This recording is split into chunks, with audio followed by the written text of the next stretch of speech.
Hi, everyone. Welcome. Just take another minute or two for others to join.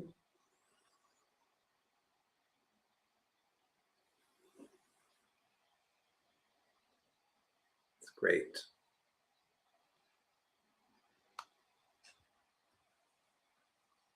So thanks for joining me live. I'm Lauren Crawford.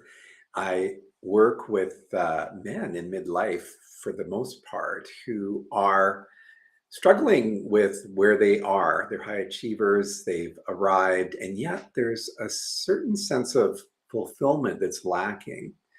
I am a mental fitness and purpose coach. I'm going to spend the next few moments with you on this topic of why high achieving men may feel empty and what we can do about it.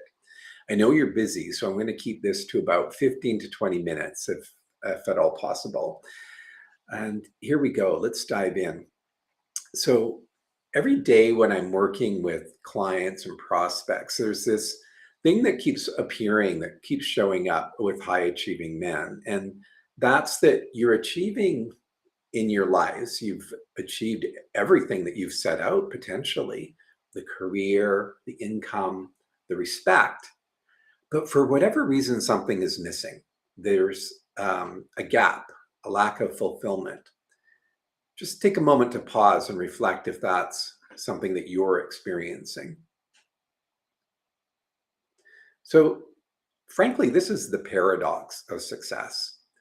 And it's not your fault. It's actually a systemic issue that really no one talks about. There's a lot of things we don't talk about in the midlife journey. This is one of them. So today I'm going to show you why this happens, what actually causes it, and what you can do about it. So let's dive in.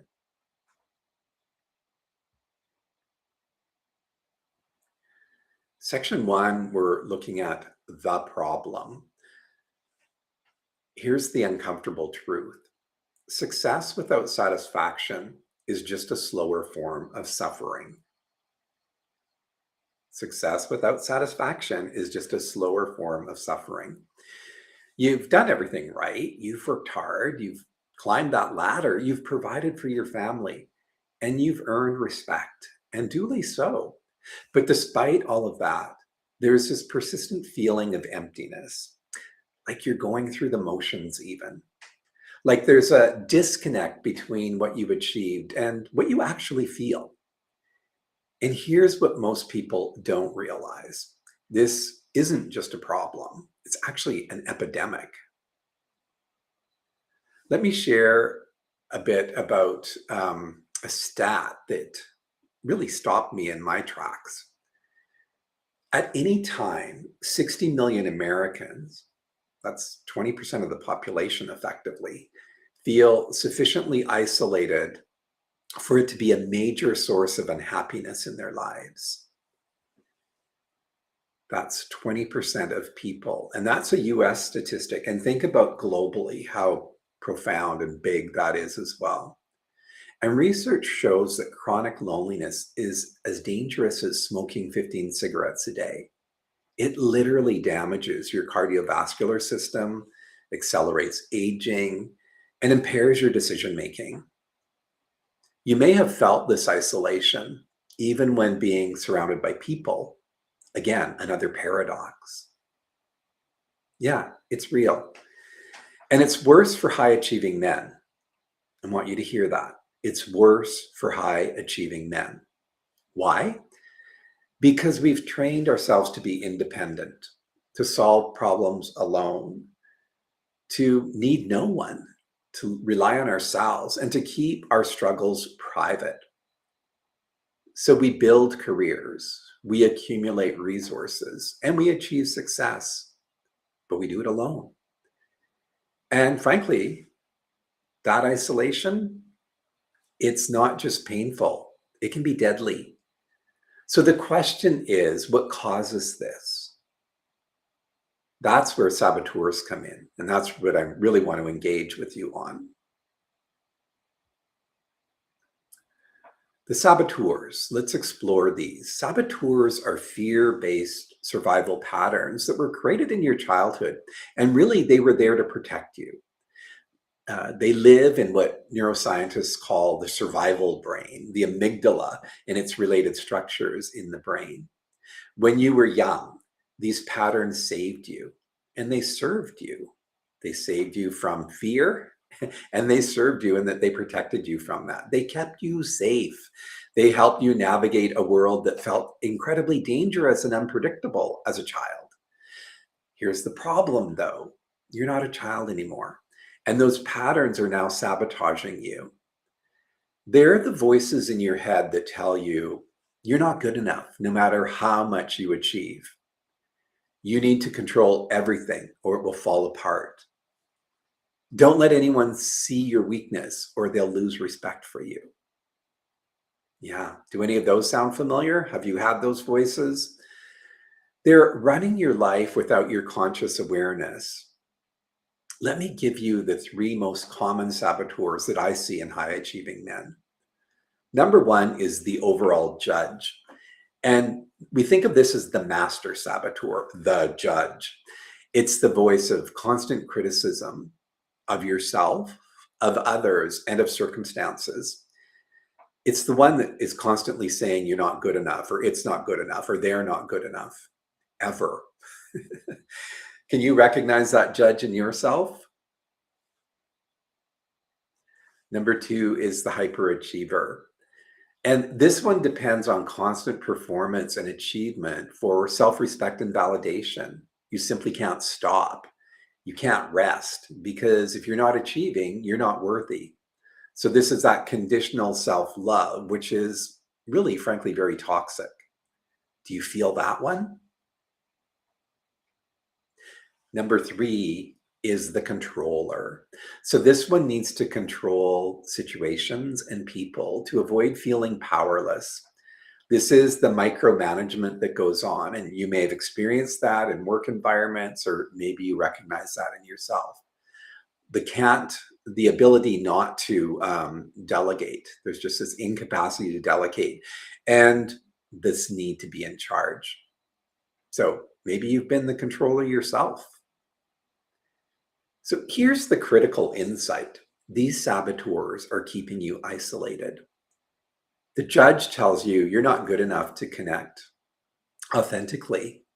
You just can't. The hyperachiever keeps you so busy performing that you don't have time for real relationships. It's all about the doing and the performing and the achieving. The controller pushes people away because you can't let them in.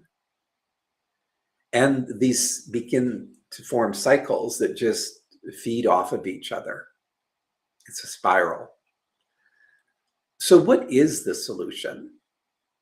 Well, the solution is to identify those saboteurs, to understand why they're trying to protect you, and to learn how to access different parts of the brain so that you're not in this saboteur mode, this fear-based destruction. And it may not seem like destruction to the logic mind, but it is not positive in the sense of growing. So we call this different part of the brain the sage brain, and this is where we want to visit. So if we look at the sage, your sage brain is your prefrontal cortex, and it's the most evolved part of your brain. While your saboteurs operate from fear, your sage operates from wisdom and love, Where the judge criticizes, the sage is curious. Where the controller tries to force outcomes, the sage navigates with flexibility. Where the hyperachiever seeks external validation, the sage knows you're already whole. And here's the incredible part. You can train your brain to shift from saboteur to sage. That's the work that I love to do with my clients. So this isn't theory. This is neuroscience.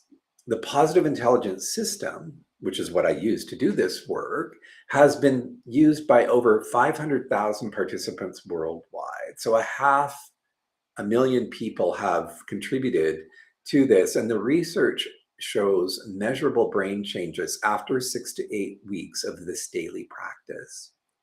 Specifically, what happens? Well, there's increased gray matter in the sage region of the brain, meaning more activity there. There's decreased gray matter in the saboteur region of the brain. So there's this balancing that's going on, this shifting. There's improved emotional regulation. So how many of us couldn't benefit from more emotional regulation? The emotions seem to have control when they show up. And it's also about enhanced decision making. And this is what's really profoundly important for you high achieving men. In other words, you can literally rewire your brain from fear to wisdom. But here's the key: you can't think your way through transformation. You have to practice your way there. And that practice requires 3 dimensions, not just one. Most programs only address the mind. They give you cognitive strategies, new frameworks, and different ways of thinking. Does that resonate? You've probably done a lot of those programs or explored them. But real transformation requires, one, the mind. Yes, you need to identify your saboteurs and understand their patterns. That's an intellectual pursuit. Two, the body. You need to access your embodied wisdom. So the intelligence that lives within you, in your nervous system, your heart, and your gut. And three, the vital intelligence. You need to connect that part of you that's larger than yourself, that deeper knowing, your authentic purpose, shall we say. So those three are required elements to do this work and effectively change how the brain works. When you integrate all 3 dimensions, you don't just change your thinking, you change your being. And that's when the real transformation happens. So here's what I want you to do. First, we're going to offer you the 5-minute saboteur assessment. And I'm going to drop that link in the chat right now. And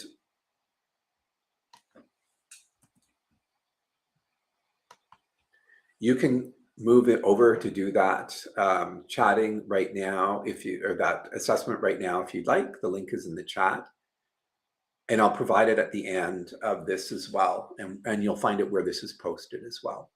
So when you do this 5-minute saboteur assessment, it's really profound.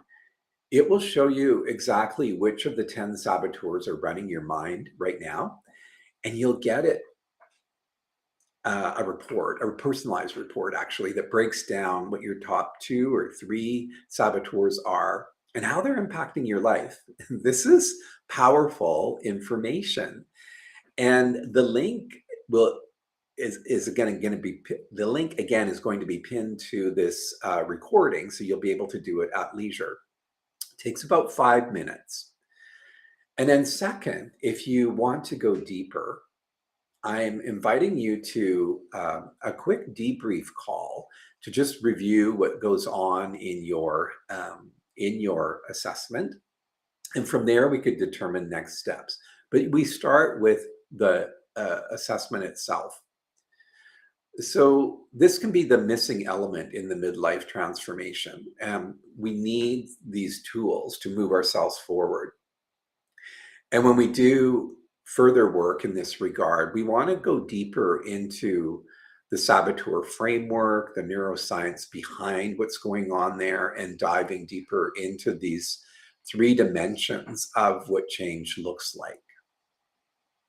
After you've taken the assessment and completed that 15-minute discussion with me around the initial results anyway, we're going to explore what next steps can look like for you. All right. So moving into the Q&A, I'm going to share with you some of the most common questions that I find doing this work.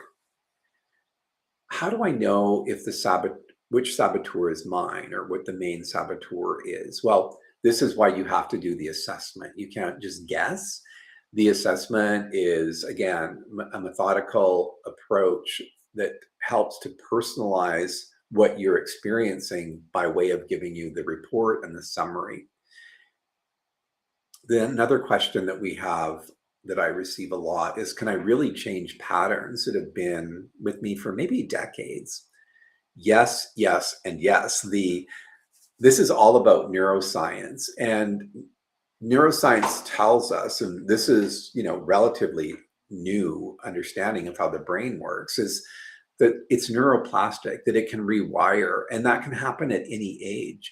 But it does require constant practice, not just an intellectual understanding. And to the earlier point, that's where a lot of change work and mindset work kind of fails, because it just remains as an intellectual thing, not so much an embodied thing. And that's why we work together in forming groups and cohorts of peers to do this work together, should you choose to pursue it further. What if I don't have time for this? Well, here's the thing. If you're doing this work, and you're challenging, if you're challenged to do this work, it's generally the saboteur that's challenging you to not do it by saying, you don't need this, you don't need to take any steps. We've got it under control. When in fact, the situation is what it is. Probably you could have the hyperachiever or the avoider stepping in and saying, no, we don't need any of that. But here's the thing. The daily practices that we use in positive intelligence only take a short 2 to 3 minutes a day.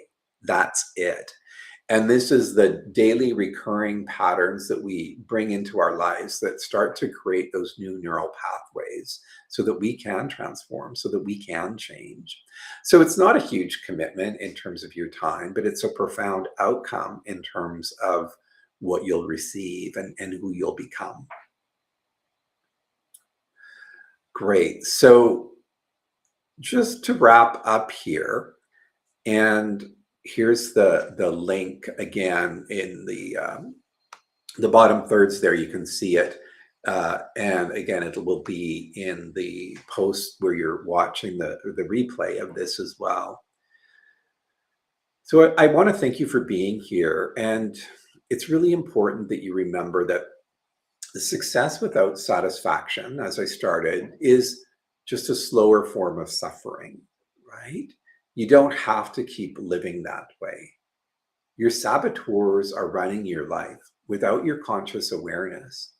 We all have them, regardless of where we're at in terms of our evolution. If we're a CEO running an organization, we're still dealing with saboteurs.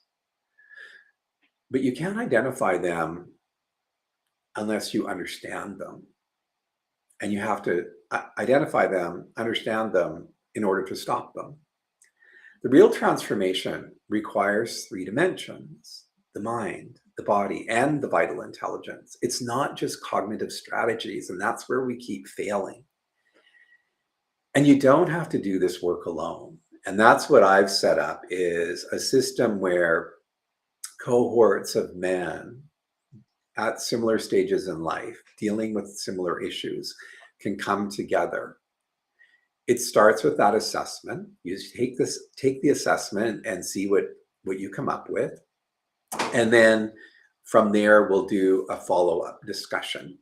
And this is a non-obligatory conversation just to look at what the outputs were from the assessment and maybe next steps. So if you found this helpful and valuable, I'm going to ask you to do me a favor and, like it for sure, drop a comment and what was your biggest takeaway, and share it with someone who might need this information and this insight. And even to do the assessment without further follow-up can be really, really powerful. But of course, the follow-up is going to take it to that next stage. And the follow-up is, a free discussion with me about how to discern what's going on with these saboteurs and then what next steps might look like. So thank you for being here with a lot of gratitude and all to your becoming. Thank you so much.